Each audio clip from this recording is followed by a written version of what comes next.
Do you like movies and games also? Listen, so much more they all know.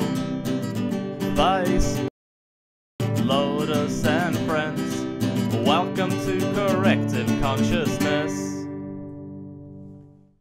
Welcome to Corrective Consciousness, episode 71, the podcast about our lives and love of pop culture. I'm your host, VyseTheBold, and I can't even. And this is... Lotus Prince, and I know how to finish my goddamn sentences. And OldManStompy, and I would technically say that we're not even because this is episode 71. Touche. We're all odd, aren't we? Yeah, but you add that to 3 of us, and you get 74, which is even. So anyway,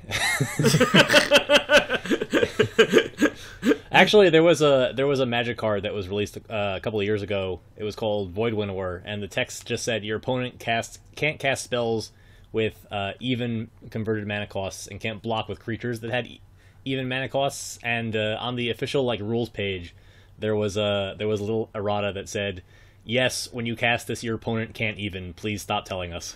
That's pretty good. So, the reason for me saying that is Lotus Prince has been ranting and raving on George Takei's sharing lately. Oh yeah, he tends to post a bunch of amusing articles, and he always posts a pun to go with it. But Sure. the articles are every once in a while something interesting happened and the internet's just raving about it, and people can't even. It's shut the fuck up. Just give me a real Yeah, title. but the thing is, you actually go in there and comment on it. Yes.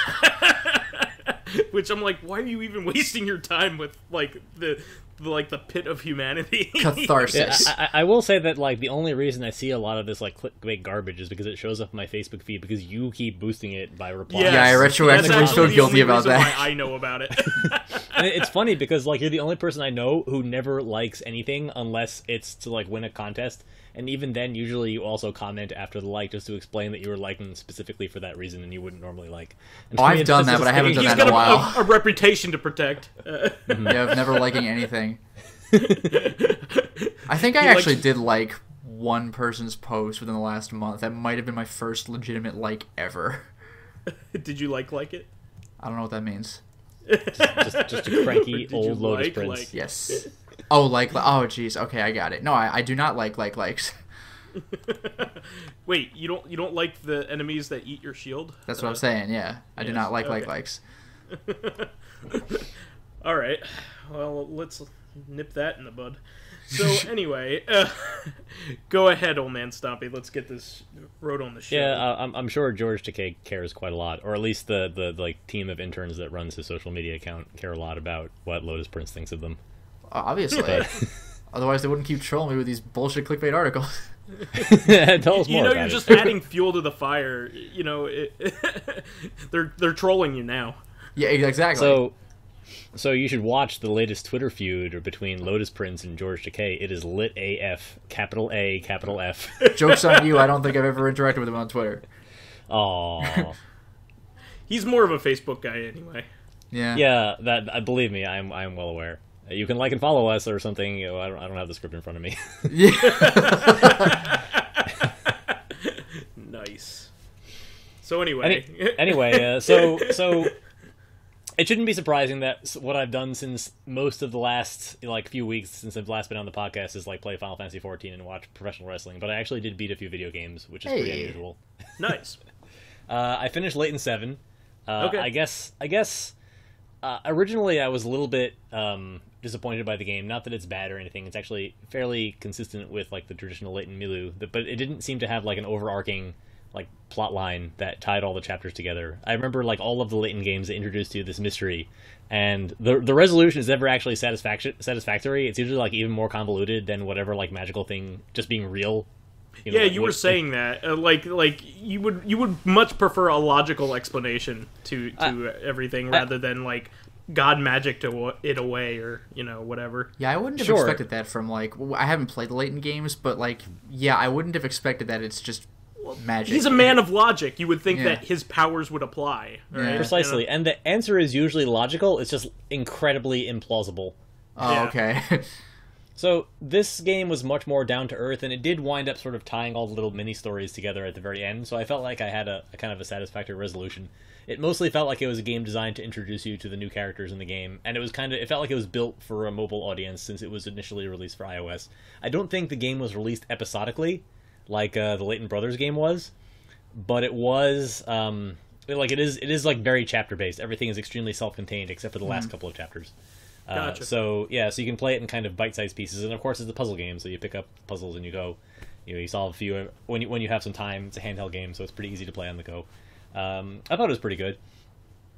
It wasn't my favorite in the series, of course, by far, but I am interested to see, now that they've established like the character and like her supporting cast, what they plan on doing with it. They did a very good job of separating the character from Professor Layton himself, which is nice. What out of the ones that you've played basically all of them, right? You've played even all the spin-off games that have been released in English, right? Yes. So out of them all, which ones do you like the best? You've even played the Phoenix Wright crossover, right? Yeah, that one was really interesting. It just has that like feel, that non-canonical feel to it. So yeah. It's also a little unsatisfying. It's a in its own Gaiden, way. you know. Any Right. Gaiden or like, there's nothing of any consequence can happen during this It thing. can't, because then Yeah. from now on in the Phoenix Wright games it'll be like, remember that time Layton? And it's like, what? It's like a Dragon Ball Z movie. Like Yeah. nothing's gonna happen during this that matters. Yeah. It's funny because like Dragon Ball Z movies are often like explicitly impossible to be reconciled with the canon for Yeah. that reason. Yeah. So I would just say go in order because they're all pretty good. I don't think there's a real like stinker. It sort of runs into Mega Man syndrome where they all kind of play the same, and I feel like Sure. the reason why they took a big break between Layton VII, between the Catriel's game and like the end of the second Layton trilogy, was because it was getting a little bit tiresome. Like Burnout, yeah. Like And player Burnout. Oh yeah, I did complain the last time I was on the podcast. The puzzles used a lot of lateral thinking, and they were actually very simple if you just guessed if you just assumed there was a trick to the question and answered it accordingly. Like if they asked you to count something, the answer would always be like 1 or 0. Oh, it's just like calculus. It's 1, 0, or -1. Always. Always. Always. The answer is always C. Or no limit. It did kind of redeem itself. The puzzles were a little bit more interesting in the second half of the game when they ramped up in difficulty a little bit. So The answer was like, 2 at one point. As much as my first impression was that the game was a little bit mediocre, I think it was worth sticking through to the end. It's about as long as a regular Layton game. It took me about 12 hours to finish it. Gotcha. So that's about all the enjoyment you'll get out of it. There's also like the usual spate of little mini games you can play that are like little logic puzzles or like there's one where you have to set up like a shop for prospective buyers. They're like self-contained logic puzzles that don't exist in the storyline. But they get you rewards and extra puzzles at the end of the game. Yeah, I was wondering about that, because the only experience I've ever had with a Layton game firsthand, like I saw some like student in a school playing it, and I was like, oh, I've like Professor Layton, I've heard the name before, what is this? And this was an older one, this was like 6 years ago or something, but it was that famous puzzle where you have like a fox, a rabbit, and a carrot, and you can only take the 2 bridge. across it. Yeah, and I'm like, Yeah. Right. how does this factor into the plot? Like, what could possibly be going on? And It doesn't. maybe it just didn't. Yeah. It doesn't. It's somebody else's math homework. Yeah. Yeah, well, I mean, you remember the infamous, like, Penny Arcade, like, Yeah. right when the game came out, where he's, like, I walking have 12 around, and, matchstick. and he's like, hey, guy. Fuck you! Hey, guy, yeah, exactly. Can you lower the bridge for me? And the other guy's like, I have 12 matchstick. It's one of my favorite Penny Arcades by far. It's just, he's just like, I hate this game. He's everybody's asking me to do their math homework, yeah. and he's like, I have 12 matchstick, and he's like from like a mile away. He's like, fuck you. So it actually, like, it helps a lot that Catriel, compared to Herschel Layton, is much less focused and much more sort of happy-go-lucky. It's like very plausible that she'll just randomly get distracted by puzzles that she happens to like stumble across while she's like exploring the bowels of a ship. Like, I don't know why there will be puzzles here, but let's do them. And, Yeah. like, that's the establishing character moment I mentioned the last time, that like a talking dog walks in. He's like, I want you to help me figure out why I'm a talking dog. He's like, that's boring. That's great. Did you have you ever played Rhythm Thief? I have played Rhythm Thief. That was actually a really interesting game for what it was. It was only like 5 hours long.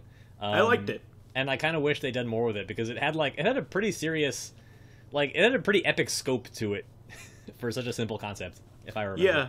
For the uninitiated, it's basically Sega's take on it, but with rhythm games instead of logic puzzles. Oh, right. So everything resolved by doing a rhythm game. Mm-hmm. Yeah, but that actually had to do with the plot. Like usually, what you were doing was contextually relevant. Well, the barest excuse to be playing a rhythm game. Yes. But you're right. It happened to be.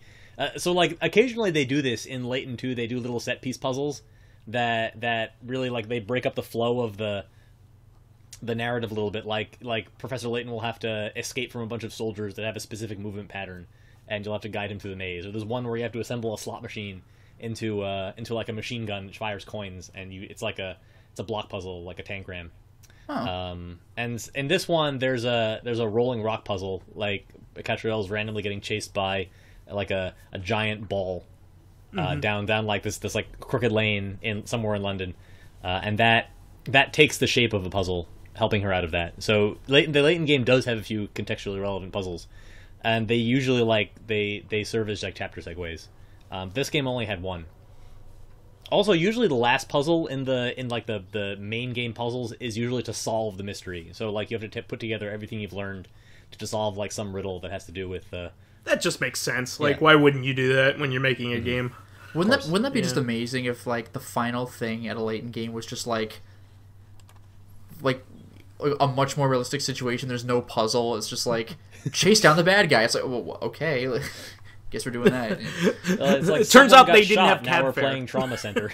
Yeah, it turns into a third-person overhead shooter. What? It turns out that they didn't have enough for bus fare. Like that maths episode of Look Around You. Oh God. The M stands for mathematical. And everybody should look that up. Yes. I won't. Oh, you should though. Have you ever seen Look Around You? I have not, but you would love it. It's great. Love it. It's very okay. It's very much our sense of humor. Yeah, and you'd particularly like it. I think it's it's making fun of those old science videos you'd watch in high school. The video looks like it was made in the 70s or the 80s. Is this where Thance comes from? Yes. Because I think I've seen a little Thanks, bit of this. Thance. Right. Thance. Yeah. Okay. I'm vaguely aware of what this is like. Germs come from Germany. It's all right. It's played straight, so you think at first that it might actually be an educational video. Yeah, but then they say something really stupid, silly. and you're like, all right. I feel like it would make me angry, like Neil Breen talking about science. No, it's pretty. It's funny. It's made by Edgar Wright. It's funny. Yeah. Okay. It's funny. Anyway, I'll add that to the list. Let's see, what else? I finished Metroid Samus Returns, but I see that in Vice's section, so I'm not going to waste my fucking time talking about it. The same segment. I've been playing a lot of Mario Odyssey, which is fantastic. I don't remember if you guys talked about it last week, but I think everybody who owns a Switch should pick it up. I talked about it when it came out. Okay, a couple weeks ago. Because I don't listen to you. You have some kind of filter over your ears to... It's like noise-canceling headphones, but it's voice-canceling headphones. I'm not going to keep shouting. I'm just going to... Let's just move on. So it feels a lot like Breath of the Wild in terms of how the game is structured. Like you collect moons the same way you collect stars or shines in the other Mario game. Yeah. But there's an absolutely ridiculous amount of them. And Breath of the Wild, any base unit of the game that I played, even if it was for a very short period of time, always felt very satisfying because there was always something to do. There was always something to discover. But I can't imagine what it would take to actually 100% complete the game. That sounds like a nightmare because there's just so much stuff to keep track of. Yeah, I beat finding the one last little thing that you're missing in a gigantic overworld is just unbelievable. I beat the first Dinosaur Land, and I literally got everything that I saw and could possibly do, and I found out I had only gotten half the stars, half the moons, and I was like, what the heck? Where the hell are these things? And guess what? In the post game, there are just randomly more moons all over the place. Yeah, I heard. Aren't there something 560 moons or something like that, or 460? Try 880. What? Okay. Jesus. So I've been to every world except for the little post game worlds, which I don't think have a lot of moons in them. I think they're just like special stages, like the ends of like all the more recent Mario games. They end with a special world, which is like super difficult, but doesn't have the capacity to unlock a lot of extra stuff. Like World Crown and New Super Mario World 3D World. Yeah. I think it is just a stage by itself, or like the Perfect Run in Super Mario Galaxy 2. Just a stage by itself that's like incredibly difficult after you've already done everything. Here's a question: if somebody ever asks you if you've beaten like such and such a world, because you said you've done everything except for like the post game world. So there's a storyline set for each yeah. world, and it's not required to finish it usually, but it gives you a lot of moons. Yeah, there's more than enough typically. so you can get through the game at least without. Right. So actually, one of the worlds, and the game actually gives you a moon for finishing all the stories. Okay. Which is kind of funny. But like, Yeah, where I was going with this though is that like, if anybody asks you like, oh, you got like Super Mario Odyssey, oh, how long have you had it? Like, have you beaten X world yet? Do you ever say, oh, I beat that many moons ago? Yes. Yes. I do say that all the time, in fact. Nice. I knew this was a setup for a joke. Yeah, well, once he kept interrupting me, I feel like there was some punchline at the end that Some hilarious payoff. I give it a B-. I was trying to do the same thing with my girlfriend like a couple days ago, but I was setting up I was setting up a pun, but like I was basically like a 2-sentence setup, but she kept asking me for details, and I was like, just stop. Like, it's so frustrating. She's like, what do you mean you did that? Oh, like, why were you doing this? It's just like, no, I wasn't doing it. Now I have to make stuff up on the fly, and now you're not going to think it's funny when I get to it. Which, she wasn't going to think it was funny anyway, but it could have been over with. Did it ever devolve to the point where you said, could you just respond like this so I could finish? Oh, she was really mad once I got to it. It was really funny. Like why did the chicken cross the road? Like just ask me why. Just let me answer my own question, please. She would be really bad with magic tricks, I bet. It would be really frustrating. Like, why do you have a I magic want to look at wand? this Who are you card. going to use it for? Yeah, who has just a top hat for no reason? I like telling stories too, so like I know that with any good storyteller, it's like how you tell it and like the details, right? The world building, and she's just like wants like beat by beat, and I'm like, that's not how you tell a story. It's not how it works. That's not how you spin a yarn. But what's his motivation? I do appreciate that most of our friends are credible in that sense. Like, for example, last weekend, I was hanging out with Mr. Ryu, and I was like, here, let me show you something really cool on my 3DS, and I opened it up, and he sat there and stared at me while I, like, created a folder called Trash and put Monster Hunter 4 in it. Just to... That's amazing! He was very patient while you did this. This is such a waste of time, and it does nothing but make it harder for me to play Monster Hunter 4 later. It's just really funny, and you laugh every time you do it. That is pretty great. The only other thing I did this week that's of note for like what we usually discuss in the show is that I kind of finished mostly moving into the new house that my wife and I have been moving into for the last several months. I got to set up my PS4 and I played the first chapter of Ys 8, which I know Vice is super interested in, and I'm sure once I get more of a sense of it, I'll be happy to talk about it later on the podcast. It looks really ugly for a PS4 game. I wish I'd bought it for the Vita. Yeah. But that is not going to stop me from enjoying it. The fact that it uses a much closer camera angle than the previous Ys games sort of makes that stick out like a sore thumb. But I can understand why they did it for the way it plays. I think it's like for the current combat system. So It's supposed to be similar to 7's battle system, right? It has a three-party switch out. Yeah, it uses that from... I guess Ys 7 was the first one to have it. I think the remake of Oath and Felghana also has it, and Memories of Kota definitely has it. Solseta did, I believe. Yeah, that definitely had it. I guess I've misremembered about Oath and Felghana. But yeah, it uses the party of 3, and with the swapping on the fly, where your other party members basically don't have an HP bar. They dodge everything until you swap into them. Gotcha.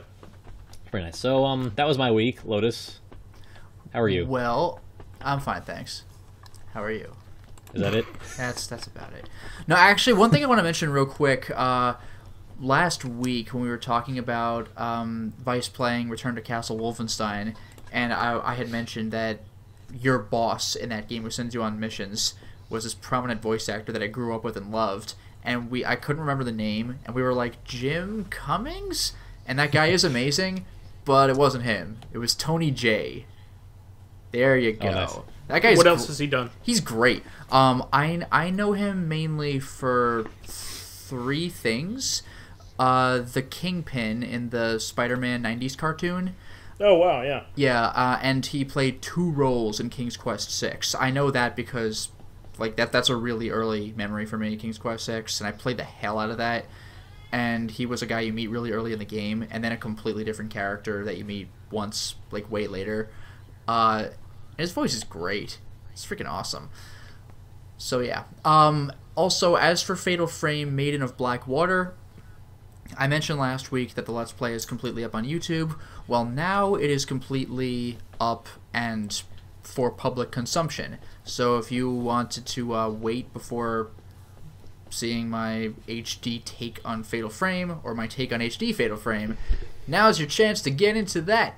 Otherwise, I can mention a few games really quickly. One of them, for whatever reason, I just was in the mood. I wanted to try it out. I gave Nitroplus BlasterZ, however you say it, a shot, and it's a whatever fighting It's a game. visual novel fighting game, right? Isn't that what it is? Yeah, it's a fighting game of a bunch of Nitroplus visual novel characters, yeah, so, like, it's really basic, and it's just whatever. It's just kind of cool to see all those characters in the same game at once. The only characters I recognize at all are Supersonico, because Mr. Ryu is aware of that, and I've seen, like, the game available on, like, the JAST, like, JAST website. Mm-hmm. And also Saya from Saya no Uta, which I actually bought that game, and I would love to play that, because it looks delightfully disturbing. That's a horror game, right? Yeah. It seems that way, yeah. Like, her attacks are like, what? Like, there's something up with her. The reason I'm mentioning this at all, though, is that I went through the arcade mode real quick to see if I'd unlock anything. Well, not what I thought. It turns out there's, like, a post-arcade game mode that's much more in-depth. It has, like, BlazBlue levels of text between fights, so I didn't expect that. But what got me about that was that it's Lovecraftian, and I mean that literally. Like, you're in Arkham Town, and you go to Miskatonic University, and there's mention of, like, Nice. Yog-Sothoth, and I'm like, what? Huh? I'm going to This fucking Miskatonic game? University. Yes. I'm going to Miskatonic University. So that's Nitroplus BlasterZ. I basically That's just a gave joke for no one. Yeah, pretty much. I got it, though. People who watch The Simpsons and are vaguely aware of Lovecraftian iconography. Sure. That's what I mean. But basically I gave Nitroplus BlasterZ a shot to see what it was like. I don't think I'm going to really play it again, but it was cool to Like, see what what it was like. possessed you to pick it up? Was it on Steam sale or something? Did I... No, I got it on PS4, but I got it for the same reason I got Dengeki Bunko, even though that game is also, like, really forgettable. It's just, like, to do, like, it's kind of cool to see weird compilations of that, even if I don't recognize most of the characters, and also to encourage, like, more games like that to get localized if more are made, because, like, weird stuff like that just interests me, even if the games don't turn out to be great. That's fair. Just, like, on principle. It's like, you ever see Saya in a fighting game? Well, here's your chance. It's like, what? And, like, with Dengeki Bunko, it's like, you want to see that guy from Durarara and Kino from Kino's Journey? Like, yes. Also, speaking of games like that, I think I'm just about finished playing J-Star Victory vs. Plus. I beat the story. There's still a sort of arcade mode to do, but I don't really know how interested I am in that. I've unlocked all the characters for the not story mode, so I just kind of want to see what their super moves are, because that's pretty cool. Like, I want to see what just Frieza's super move is like in a game like this. Probably pretty cool.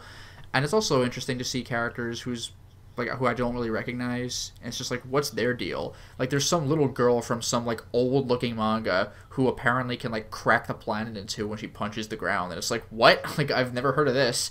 So it's just interesting to see weird stuff like that. Also, props for is that from Dr. Slump? I don't know. Maybe it is. Like, I got nothing. Wait, Dr. Slump is a character. Wait, was Dr. Slump the longest-running manga ever? Yeah. Dr. Slump is Akira Toriyama's original Toriyama, before he did yeah. Dragon Ball. Oh. So, like, I remember the tiny little cyborg girl. She shows up and she's like, she's cyborg? stronger than Goku at the time. Yeah, like, I was gonna say she it's has the actually hair part of the for- Dragon Ball universe, right? Yeah, she has the Toriyama hair, like the Toriyama straight hair, like Android 18 kind of hair look. So maybe she is. I don't know. Mm-hmm. But and it's also cool to just see like Rao. It's like you ever want to play as Rao because you don't really have many opportunities to do that. Not that there are many Hokuto games anyway, but it's just cool to see. There are more than there used to be. Yes. And there's another one coming. Actually, there are Yes. plenty of Hokuto games. Just most of them are not. Yeah, well, English. localized. Yeah. There are plenty of pachinko games too. You can Oh, I play know. them like that. There's actually there's a bunch of pachinko PS2 Hokuto games. Like what? Yeah, there's like 5 of them. Yeah, there's It's also weird. a pretty rad PS1 game that takes you through the entire story of the first Hokuto series. That was And not Punch Mania. yeah. And Beat Mania. Beat Mania has a Hokuto Beat Mania stuff in it? Pachinko. No, it has Pachinko Machine. Oh, okay. Oh, okay. Now also, just to be a little bit quick here, I did another Donkey Kong Country stream, and the good news is, you know, when I said it took like an hour to render that footage from the last time I did a Super Nintendo thing, that just didn't happen this time. It rendered really quickly, so I don't know what I did differently this time, if anything. Maybe something just borked or what, I don't know. But either way, there still was some desync with the audio and the video, so I had to clean that up in post. And I don't think I've ever had to deal with that with my Elgato Capture software. So there's still something going on with, I assume, Super Nintendo Capture. So I don't know. I'll have to look into this some more. But I beat the 4th world of Donkey Kong Country. There are 5 worlds, and then there's the final boss, K. Rool. So I beat the 4th world, and I believe I've gotten everything. I'm going for 101%, which I've actually never done on the original Donkey Kong Country. I've done it for 2 and 3, but never the first one, because I didn't care enough, because some of those secret areas are ridiculous, and I don't know. It doesn't feel as rewarding in Donkey There's Kong actually, yeah, I got to 100 the first time I played it. There's actually one secret room, I think in the 5th world, that's glitched, I think. Oh, really? Because you have to access it from within another secret room. Yeah, and it's very difficult to do it. Yeah, that's in the 4th world. Yeah. Okay. And You know what I'm talking according about. to a guide I checked, if you mess it up, then you just can't try again unless you reset the game. Like you can't just go back into the level. I actually got it first try because I was using Diddy. Like if you because DK holds the barrels over his head to break walls, you probably have to throw him at the wall. Where Diddy holds them in front of him. So if you just Right. press yourself against the wall, you should be good. What's irritating about that secret room within the secret room is that if you just break the wall from a distance, it'd be like, you opened the exit, good job, and you do a little victory dance. You really have to press yourself up against the wall, so you kind of get pulled into it to activate the next secret room. It's such an unfair secret. That room seems like it was designed for you to buy a Nintendo Power. It's ridiculous. I think Donkey Kong Country is one of the few games that can actually brick an older system. Really? Yeah, there's apparently a glitch in it that can actually destroy your system. That's insane. It just does something. There's just a command that the cartridge does that it just shouldn't be doing, and messes with the voltage of the system or something. Weird. I don't know what it's. I don't know. Is it something about powering one of the unique chipsets that went into the game? Like I said, I think it just goes haywire and it makes the game do something that makes it go above the tolerances it should. I'm not sure exactly what it is, but I know it's one of the few old games that can brick your system. Weird. It's wild. But in any case, I never did 101 before with DKC because it doesn't feel rewarding like it does in 2 and 3. Because in 2 and 3, you're building up to something and you unlock secret areas for getting a higher percentage. Whereas DKC 1, Cranky Kong will say something different to you at the end of the game. Oh wow, damn, I didn't think you'd get 101% or whatever. So it's Somebody sure has a lot of time on their hands. yeah, alright, whatever. So that was DKC, so the next time I stream that, I'll probably finish the game.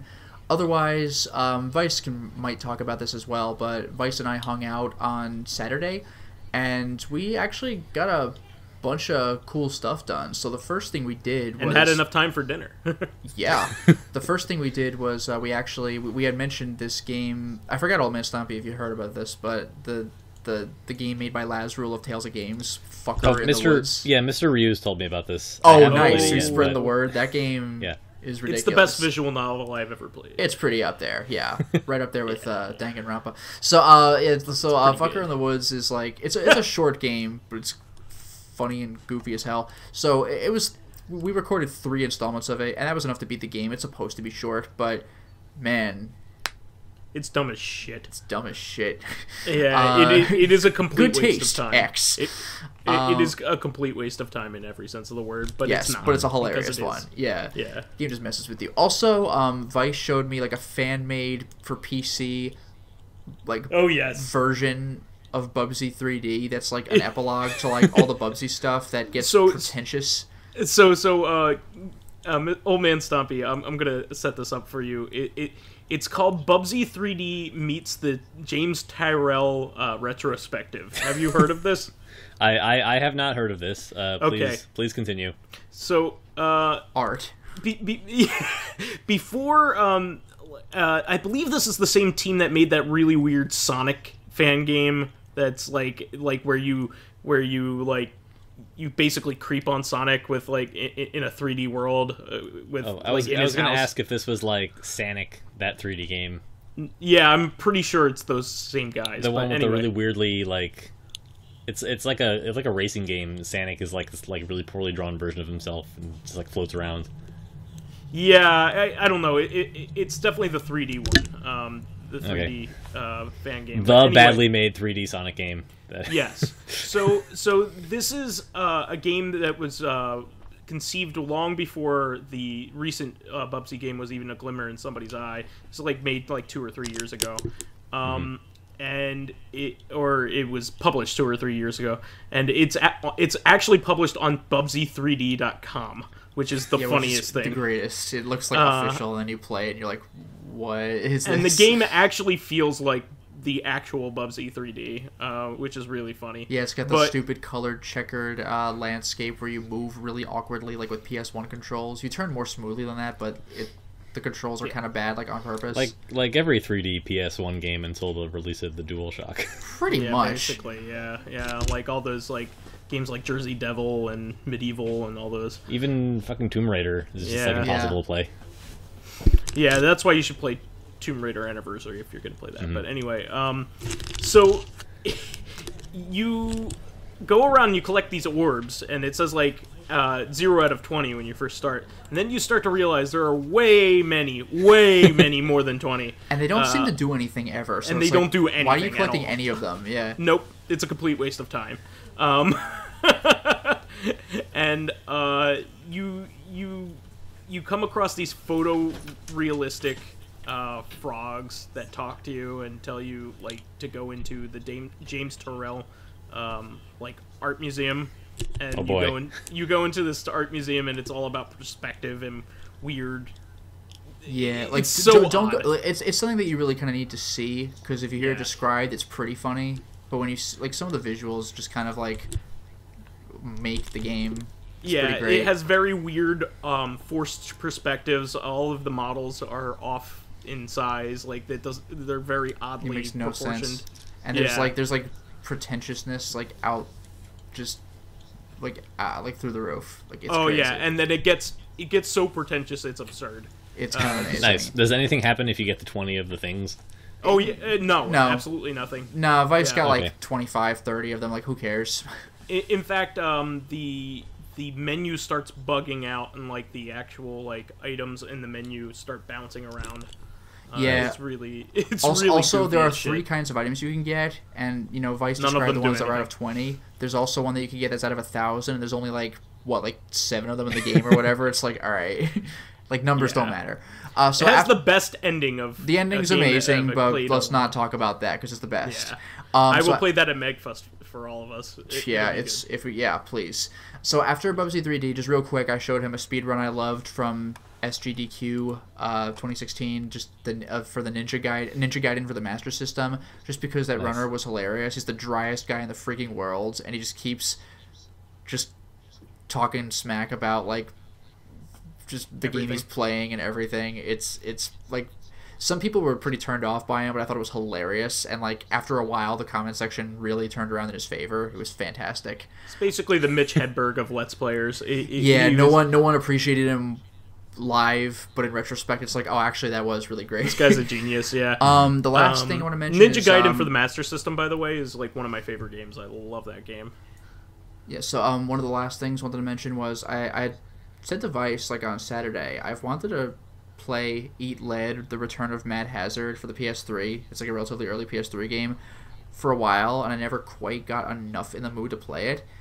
But I finally did, and I played it for like an hour, 90 minutes, and really, I'm doing it for the story and like the deep lore, but I'm doing it for like the cutscenes because the game's goofy as hell. The gameplay is really nothing to write home about. Like, it's just over-the-shoulder shooter in its most basic forms. I do have this game. It's extremely sluggish. There's not a lot of enemy variation over the course of the game. Yeah, it's not very fun to play. Like, I'm basically playing it so I can see the cutscenes between levels because they're actually pretty funny. Some of the jokes fall. Voice, right? What? Deadpool Will was Arnett, the same kind of game. Will Arnett and Neil Patrick Harris. Some of the jokes really fall on their face, like god-awful Arnold Schwarzenegger impression. Man is the bad guy. Like, and it's the kind of Arnold Schwarzenegger impression that like we thought was funny in like 1995. You know, with the whole like you puny like that doesn't sound anything like him at all. You lack discipline. Yeah, it's just like, get the hell out of here. But some of the jokes really are actually legitimately funny. So that's kind of why I signed up for this. So give me your name, your number, serial number, how tall you are. Are you susceptible to any diseases? But yeah, so I look forward to playing more of the game. Not really because it's actually fun to play, but just to see where it goes. Because I like the writing. The writing's pretty good, even though some celebrity impressions are like genuinely like cringe. Like, please stop. Like, yeah, there's definitely like a really bad William Shatner impression they have to listen to. Yep, that too. During an escort mission, so you have to listen to it over and over again if you fail. Yeah, you have to snipe guys who are attacking him, and he like so. Get on that, and he's just talking escort like, "There's missions. Enemies to my left," and I'm like, "Oh God, like, God, dude." It wasn't funny in high school when you did it in front of your class, and it isn't funny now when you're doing it in your video game. But like, the game still is overall, I think, more funny than not. It's just too bad the gameplay is more just a chore than not. That's the reason why I didn't like the original Rogue Squadron and like the Battle for Naboo games, because a lot of them are like escort missions. It was awful. You know, I never really played much of the original Rogue Squadron. I played Rogue Leader. That game kicked ass. Yeah, no, the GameCube ones are great. The N64 one is... Okay. The second one is definitely the best, I think. Yeah. Yeah, Rebel Strike made a couple changes that were interesting, but probably like... it's cool that you tried it, but stick to the space missions. But yeah, Rogue Leader just nails it. But anyway, that's been my week. So how about you, Vice? So I've been playing more of the games that I've been saying that I've wanted to beat. So I've been sticking to my guns on these things. So I'm playing Far Cry 4, and I am getting close to the end. I'm getting close to the point where like almost all of the map is revealed. I only have something like 3 or 4 more towers, 1 more fortress out of 4. Let me see here. I have probably under 10 major missions left, and I could basically beat the game. You know, if I really wanted to just play all the main missions one after the other and not worry about fortresses or outposts, I could just continue. But I don't know. The fun of that game is actually the outposts, if you ask me. It's like a mini puzzle that you have to solve. So I really like going through those. They're a lot of fun. The game is getting more and more fun as time goes on. I'm glad I stuck with it because they're emphasizing the trippy nature of some of the missions in Far Cry 3. There's a particularly really fun mission in Far Cry 3 where you go and you are going to destroy the bad guy's marijuana farm, and you're doing it with a flamethrower. So what happens while you do it is like your character gets inebriated, and also Skrillex starts blaring from nowhere. Nice. And it's just really funny. And like your character's like wigging out while he's doing it, and he's like saying funny things. So it's really funny. But Samurai Champloo, I think, did that once. It was yeah, like the mushrooms and stuff like that. No, they did actual like burning a marijuana farm, and like the animation trips out like very abruptly.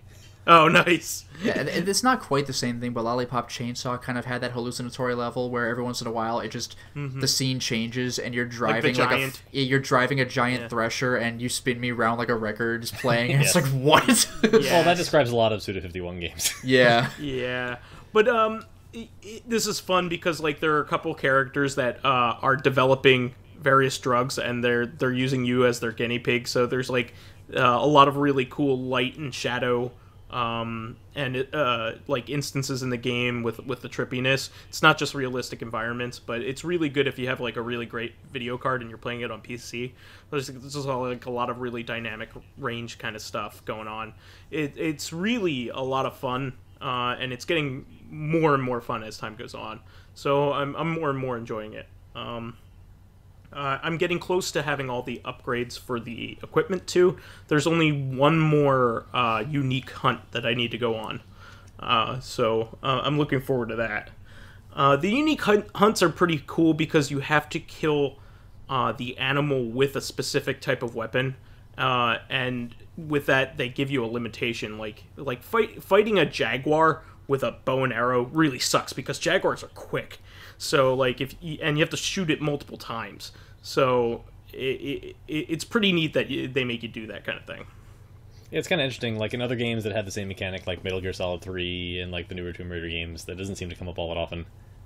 Yeah. I mean, I think Far Cry basically started the trend of it with Far Cry 3, and then the Tomb Raider remake and Rise of the Tomb Raider had it, and it's since become a mainstay of the open world game, being able to hunt. I think you can do it also in Red Dead Redemption.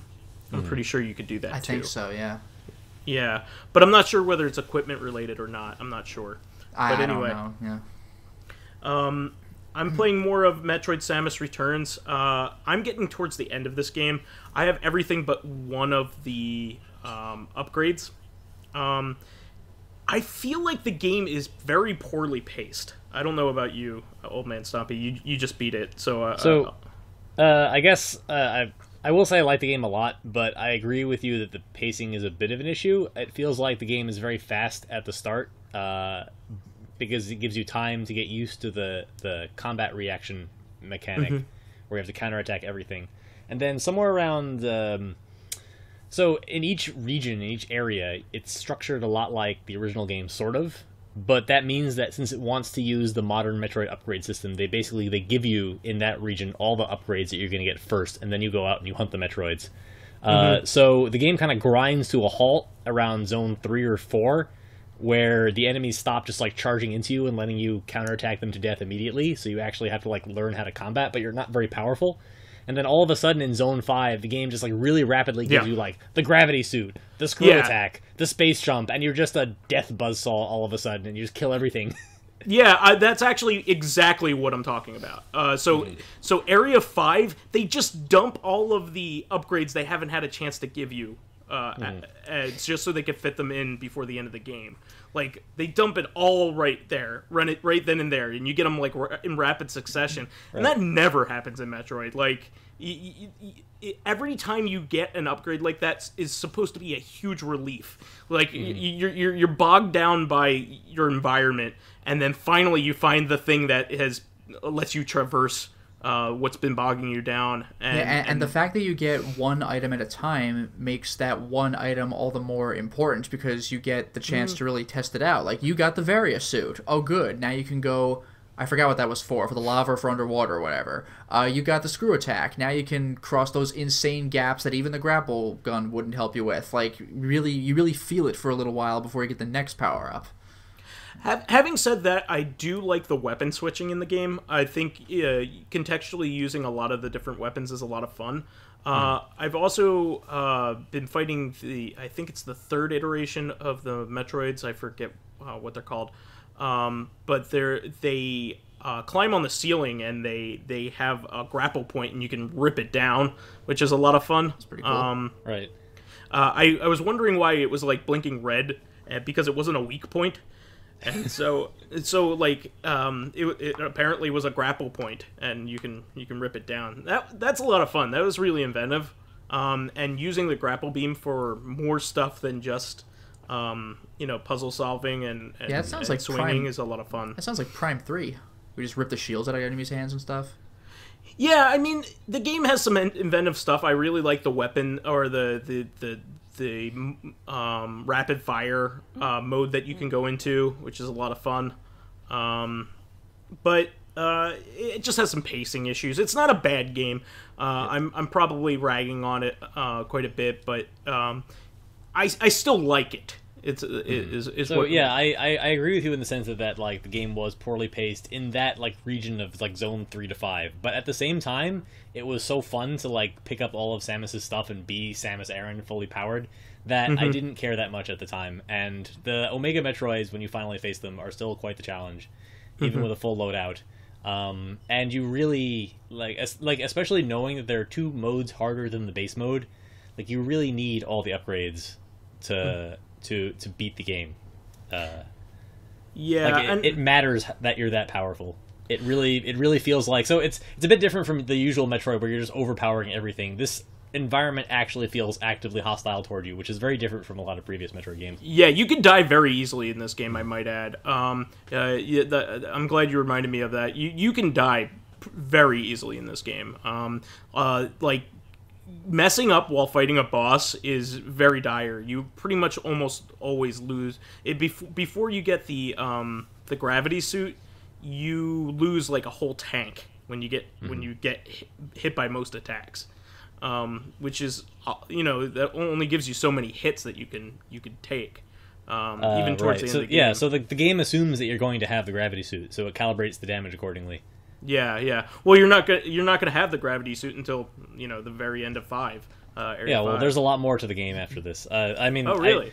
So I mean, certainly the Queen Metroid is still the target, but it's a pretty long game, I would say.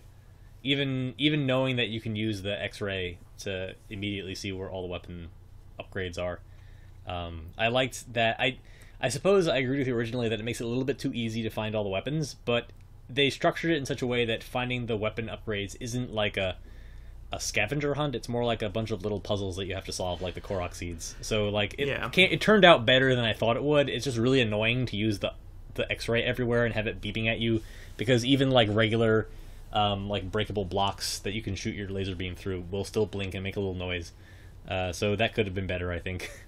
Yeah, I mean, I do like that they set up a lot of really neat challenges for some of the collectibles.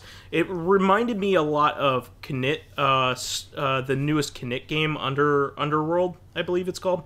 Underground, yeah. Underground. Knit is like one of the very first indie Metroidvania games, even before Cave Story was a thing. And the latest one, which is for Vita and PS3, I think. And for PC, that game is all about the platforming challenges, and Ori and the Blind Forest kind of took a note from that and made it a lot of fun to try to do a lot of the challenges. It's not just finding the things, they're not just squirreled away. You have to put in some work and be good at the game in order to get the things that you want. It's a lot like the Korok seeds, right? Like from Zelda. Yeah, exactly. It like I said, this game has some good parts. It just dumped everything all at once at me, and I was like, I was taken aback. But it's fun. I'm gonna beat it. I wanted to add that I bought a couple games. Imagine that. So I got Hey Pikmin for the 3DS. I know it's considered one of the lesser Pikmin games compared to the main series, but I wanted to pick it up before it completely disappeared. It's a late 3DS release, and I consider like basically any first-party 3DS game released towards the end is going to be like a tough find, especially since I'll probably want to play Hey Pikmin anyway, because it's a Pikmin game and I like Pikmin a lot. So I haven't beaten 3 yet, so but I beat 1 and 2, and I love those games, and I 100%ed both of them. I'll get on it. Yeah. So I'll once I'm done this, I'll decide what I want to play next. Lotus has been on me about the original Deus Ex, so who knows? But I've been meaning to beat that for a long time. I did pick up a couple of shmups that I didn't realize were on the verge of coming out. So Battle Garrega, I don't know if you've ever heard of this one. I mean, I've heard of it. I don't have any particular personal attachment to it. Well, this one is a very crunchy type of shooter. It's very the systems in it are very odd, to say the least. It's not as clear cut as something like Ikaruga, where you absorb your opposite your opposite color kills you and you absorb your same color, that kind of thing, and you get points by chaining enemies of the same color. That's pretty easy to understand, right?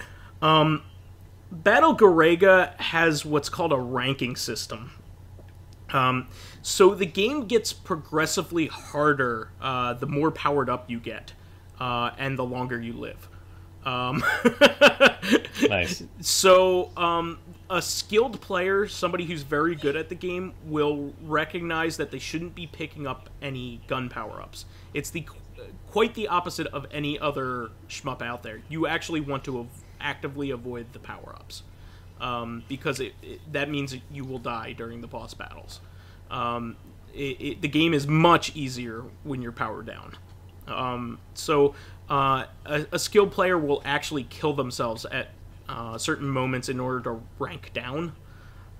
It's a legendary game that was made by Aiding, which is now Xing, which is a company that works a lot with Idea Factory, with a lot of their visual novels and stuff like that. But the people who made it actually are part of Cave now. They make a game called Ibarra, or Pink Sweets, which is the sequel to that. So anyway, this was a legendary shmup that only had an arcade and a Saturn release, and the Saturn release is up there. It's like $400. Oh boy. Yeah, it's up there. I have a copy of it. I got it before it was $400. It's a great game, but it's tough to stomach. It's a game that is not for a shmup like Novice. It's a very difficult game, and a very difficult game to play well.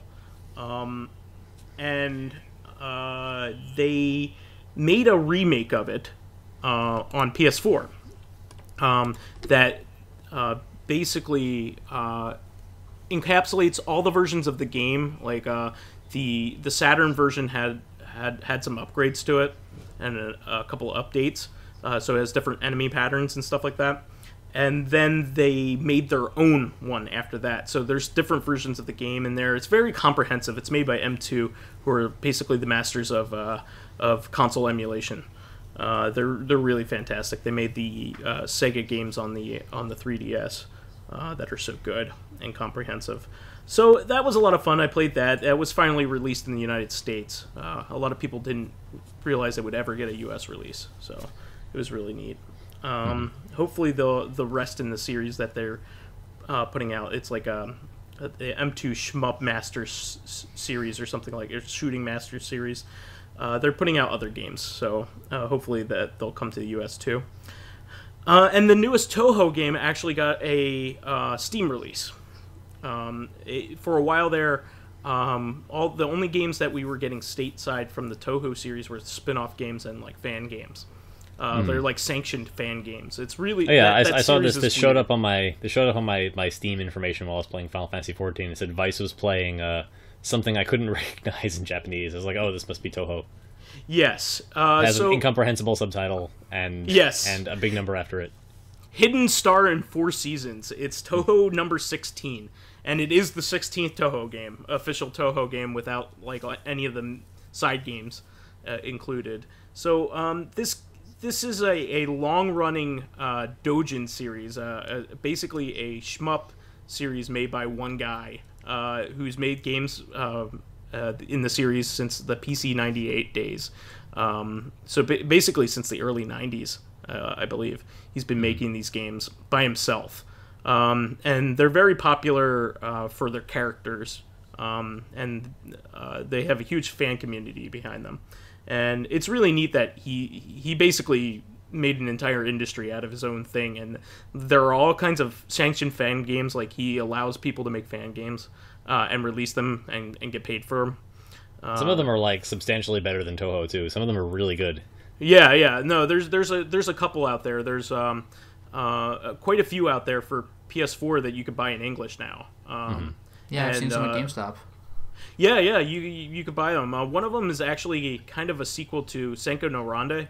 I don't know if you guys know about Wartech Senko no Rande for Xbox 360, but it was basically a competitive shmup. You're two mechs that shoot at each other, and it's like a bullet hell game.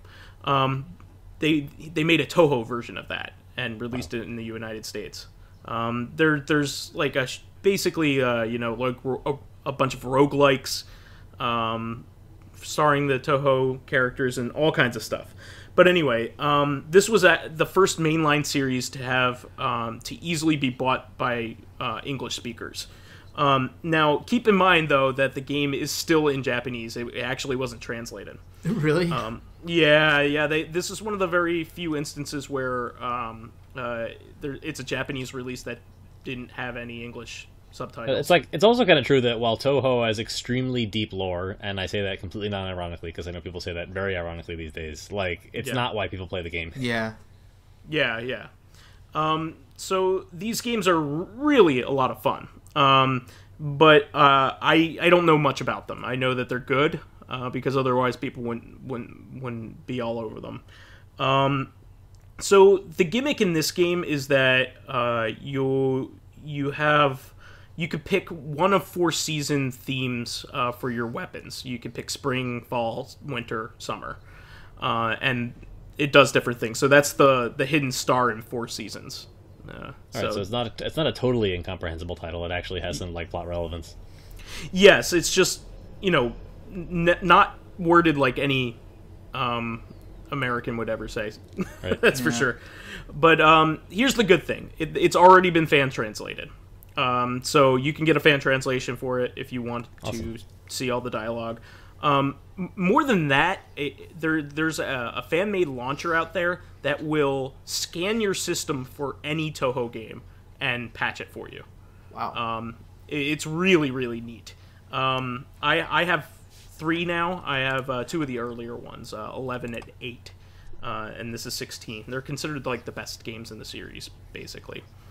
So I don't really know how to play them. I'm not very good at them yet, but I'm excited that a famous shmup series that I didn't really have access to, I have access now. Before, mostly people pirated them because they're really only available by buying them at Comiket. Just like most Dojin games. Most Dojin games are not distributed digitally until recently on Steam. Games like Chantalise and Crazy Power Disc, and Rosenkreuzstilett. All these games never were easy to download. I don't remember. I remember buying Rosenkreuzstilett on Desura, which was actually, it was plausible to get an American register for that and download things in America for it. So like there was like not a Steam equivalent, but a digital marketplace you could buy a lot of Dojin games. That was the exception. I think that was the exception. I think Hatoful Boyfriend was on there first too. There's a lot of like really famous fan games that you can find there. I remember I have Chantalise now on Steam, so I guess I got a wide release. I think even Five Nights at Freddy might have first appeared on Desura. Yeah. Well, they trickled out here and there. Rosenkreuzstilett was one of the very first to come out officially in English, but very few, I should say. Not all of them, but I was just using them as examples. But a lot of them, because Dojin games are so varied, like it's a real oddball set of examples, right? They're kind of there's like hundreds of interesting Dojin games. It's like Chantalise. Yeah, what made you say that? Well, it's just coming up with ones off the top of my head that I can think of. But I'm glad that it's easily accessible and you can get a fan translation very easily. And it's a fun game. So far, so good. I also wanted to say that I went to round 1 recently on Saturday with my girlfriend, and we had a lot of fun. We actually played some redemption games because she wants to get a unicorn helmet to wear at MagFest. It's like a furry unicorn hat thing that goes over your whole face. So we were working towards that. We got very close. We got within a few tickets, but I have more tickets on the cards that I had at home, so we could trade it in next time we go. We kept getting the 500 ticket bonus on Space Invaders. We were doing really well with it, so that's quite a bit of tickets. So we were happy to do that. There's a Galaga redemption machine that I was playing with and having a lot of fun with. Skee ball. And we also did the photo booth. Very early on in our relationship, we went to the photo booth at round 1 and had a lot of fun doing that. So we did kind of like a sequel thing like about 6 months later. So nice. We had a lot of fun. So that's pretty much it for this week. But I'm looking forward to beating these games. I'm pretty sure I'll have Far Cry and Metroid beat by the end of by the next podcast. All right. Better. So at this point, I think we have time for one question. Yeah, so Facathon asks, when it comes to characters, what traits do you find more appealing or endearing? And this could be anything, like aesthetic, emotional, psychological, like what? I tend to be driven towards characters that are very driven and very logical. I don't know if that maybe I'm egotistical or something. I don't know. But anyway, I tend to like Batman, for instance, is a character that is a champion of will. I tend to like characters like that. I'm gonna go with what lends me to characters I enjoy in fiction is agency, and how that plays into the overall narrative. To use sort of an oddball example, I'll use wrestling because I'm the only one who's going to bring up a wrestling example. I know Vice really likes CM Punk and Daniel Bryan because they're underdogs. However, typically, almost every major babyface is presented as an underdog. Even Hulk Hogan is often presented as an underdog against like Andre the Giant, despite the fact that everybody knew that he was going to win all of his matches all the time. People still came to see him slay the Giant. They did a whole storyline about how he can't lift up Andre the Giant and body slam him. So what differentiates CM Punk and Daniel Bryan is that it wasn't believable that the company would actually give them a title, and that's a very hard line to walk. Daniel Bryan, he won almost every single one of his matches. When he became a champion, he went like a year and a half where he only lost maybe once or twice clean to anybody. He won all the time. They never gave him the title, but people still thought that they never would. And so he surprised people by having much more agency than they thought he would. He proved everybody wrong, including the people who doubted that the company would ever give him the title. Like, knowing that wrestling is fake, it's hard for someone to be the top like babyface on the roster and like toe that line where you still think they're going to lose a lot of their major matches, and a lot of that is about agency. I always liked Stone Cold Steve Austin too, because he was like, fuck the boss, that kind of thing. Yeah, right. Like it didn't matter if he won the match or not. That was the whole point. Like he wasn't there to win a title. He was there to fuck everybody's shit up.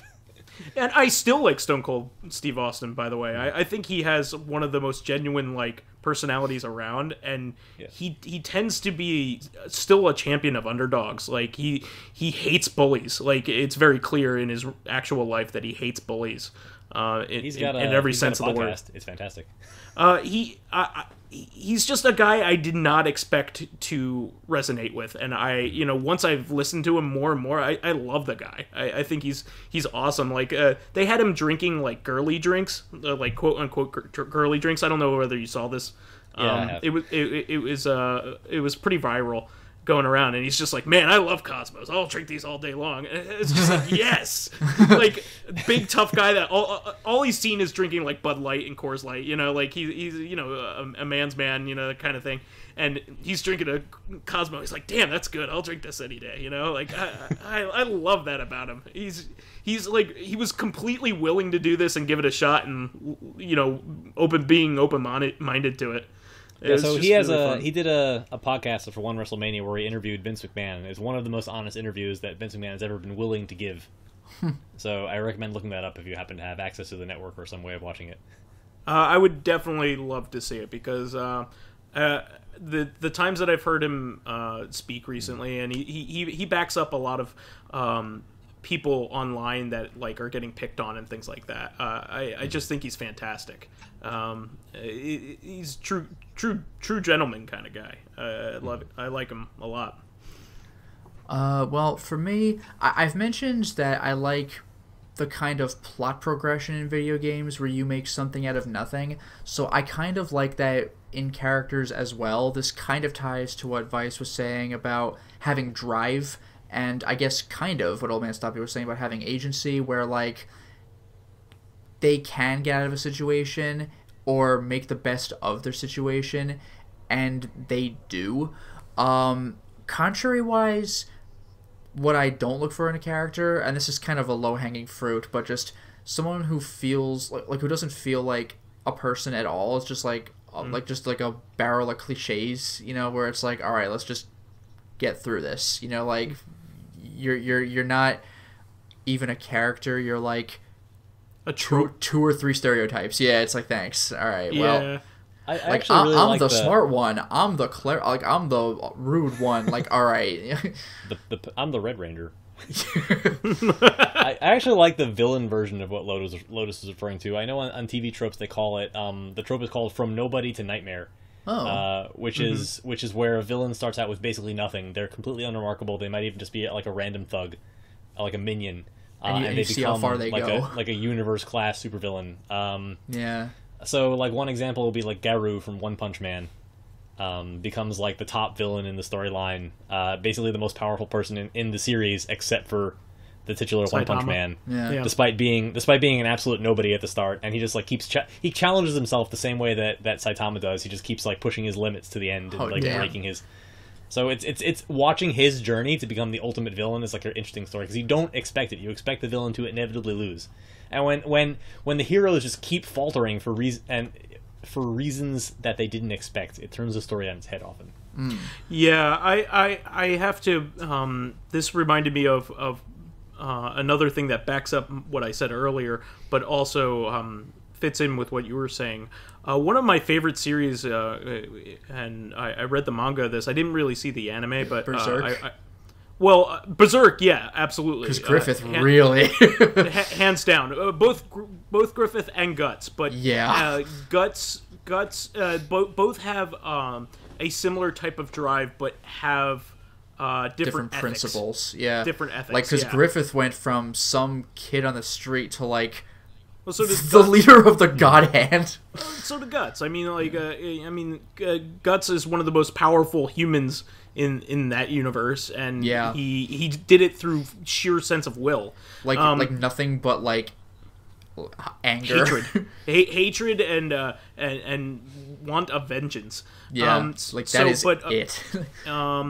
And because he made friends along the way. That's true. But right after the eclipse, he was nothing but like a hate revenge machine for years. So another work that has this kind of duality between the hero and the villain would be like Final Fantasy Tactics, I think. I actually don't know much about that. All right, well, I still haven't played it.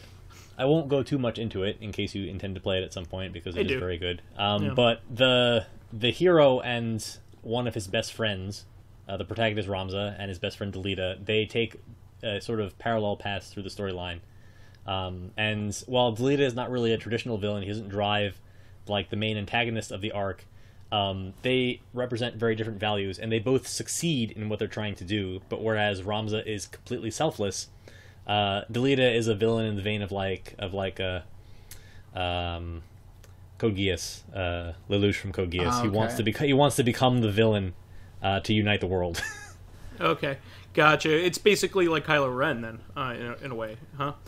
Well, he's not like a kind of... Kylo Ren is still kind of a nihilist. Delita wants to bear the burden of uniting the world and doing what's necessary, like Nobunaga, to accomplish that. Yeah. But actually, what I was going to say was Death Note. So I'm a big fan of the manga. I never watched the anime, but I just love two characters that are extremely similar, but have completely opposite ethics. But I mean, it halfway through it kind of like loses that. They have to, I can't really say it, but they're like, oh shit, what do we have to do? Well, the same thing. Yeah. But I mean, they the second half of that series, like a lot of anime, I feel like that got really popular really quickly. Like Gurren Lagann, only the first half of the series is really like what I need to see, because like that the very end of that first series or first season is just like it's nuts, so good. It's so good, and it's a full fully resolved full realization of the character. Yeah. So like I don't need and another then it's a season. political drama for 5 episodes. Yeah, like it slows all the hell down, and then it's not nearly as epic, but it gets fun towards the end. Actually, they definitely got that right with Kill la Kill. They didn't lose the plot like halfway through. They continue to escalate. Actually, one other thing I'd throw in, this isn't quite the same as the hero and the villain building themselves up necessarily, because the hero isn't even the person who's like diametrically opposed to the villain, but kind of Skies of Arcadia, where they do a sort of Forrest Gump thing, except like Ramirez is like this super powerful villain, and the person who's diametrically opposed to him but comes from the same place is like a tertiary main character, like Fina.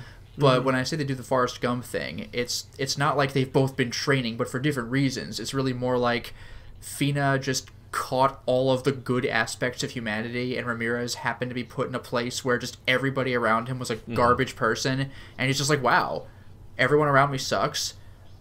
This is a microcosm of the world. All humanity must suck. I'm gonna kill freaking everyone. And Fina's like, whoa, there is hope. Like what I'm saying about Forrest Gump is like Forrest Gump caught like every good aspect of the 1980s, and Jenny just happened to capture like every awful thing about it just by like coincidence, including AIDS. Yes. It's a good analogy. I thought you were going to take this in a slightly different direction, in the sense that like Vice, despite being like totally nondescript at the start of the game, like becomes like literally the most famous person. Yeah, no, Vice in becomes history. freaking amazing, but like he's not diametrically opposed to Ramirez. Ramirez was a badass from the beginning. Vice comes up from nothing. I love that aspect of Vice, but I would put Ramirez more against Fina in terms of they both experience positive and negative sides of the world, and they both have very different principles. And by Endgame, Fina's not going to take on Ramirez single-handedly. Like he's he's a really difficult boss, but like you can see where they're coming from, where they both kind of built their way up to like very different worldviews, to the point where like there can be no conversation and negotiation. Like one of us has to die. Speaking of, I don't know whether you saw this all over Facebook today, but new Valkyria Chronicles 4 is coming to I the heard US. about that. It's interesting because I've only played 1, and I love that game. But I heard 2 was very mediocre, and 3 was... People love 3. Yeah, I heard 3 was a step up. I'll just need to get a fan translation for it. And then there's that spin-off, Valkyria Revolution, which is probably just like... Most people don't like it. But like, I'm Most still excited to see what they do with 4, even though I gotta play freaking 3 giant-ass RPGs before we get to that point. 4 looks great. It looks like it's going to be a stand-in for the Russian front. It's supposed to be in like a tundra setting. So wow, okay. So yeah, I think it's supposed to be from a stand-in for the Russian side of the story. And meanwhile, I don't know what the plot is of 2, but 3 I thought was kind of fascinating, because you're like a bunch of, I don't know if you're war criminals or regular criminals, but you're all relegated to a particular unit in the war, and you have some nickname like... It basically equivocates to, like, you won't say losers. No. It's, like, basically, like, you're the team that won't say no to anything. Like, you're basically... The like Suicide Squad. Yeah, well, I mean, that's not it, but pretty much, yeah. So it's like, here's some crazy mission. Sure, I'll do it, I guess. And, like, just get these, like, basically, get these basically ridiculous suicide missions done, and you always seem to. I don't know where the game goes from there, but that's a cool premise. Mm-hmm. Well, we should wrap things up for this week, but a lot of awesome stuff to talk about this week. A lot of really cool things.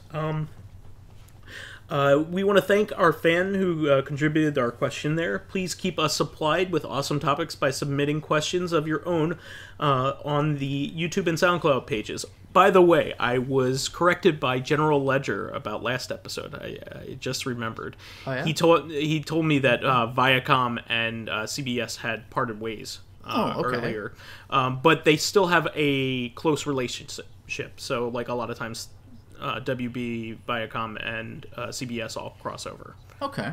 Quite often, just because they probably had CEOs and executives in common, and they all know each other, that kind of thing. So anyway, and I should also state I was wrong about AT&T, especially today. The Department of Justice just sued AT&T and Warner for merging. Really? So yeah, they halted it. Anyway, Warner and that telegraphs really must never mix. yeah, they halted that. So while they're on the YouTube and SoundCloud pages, please give us thumbs ups, likes, 5-star ratings on iTunes. I'll keep interrupting myself. This is great. It helps us promote and spread awareness of the show, and any bit of encouragement helps keep the show going. You can also catch us on Thursdays on our sister podcast, Reactive Consciousness, the in-depth look about this week in our lives. Finally, you can friend me as VyseTheBold on Steam, PSN, Xbox Live, and Twitter, and say some trendy stuff to Lotus so he can tell you to fuck off. All of the trendy stuff. Now. Right, so you can follow me on my YouTube channel, Lotus Prince. You can hit me up on Twitter at Lotus Prince, and if you are willing to see my videos early, get in on exclusive live streams, or even select upcoming games for me to Let's Play, like the aforementioned Fatal Frame 5, then perhaps consider swinging by my Patreon page, which can be found at patreon.com/LotusPrince. And you can find me as OldManStompy on basically every major social media network or gaming network, except for Steam. You can also find me on Facebook, trying to get Lotus Prince banned for the 13th time. Do it. You're just like my friend Don Allen when we had him on one time. He used to go on the forums and like take VyseTheBold just so I couldn't have it there. I mean, we've already established that I'm squatting on LotusPrince.com, and I have been for years now. That is the greatest thing. Hello, I'm Lotus Prince. This is you know who owns it, and he will not give it to you. And he's not doing anything with it. Could maybe I have LotusPrince.com? No, it's mine. It's your website, Lotus. Oh, that's right. It says so. Well, we'll catch you on Thursday, guys, and cheers. Until next time, everyone. I've got nothing. Yeah, I stole his trademark.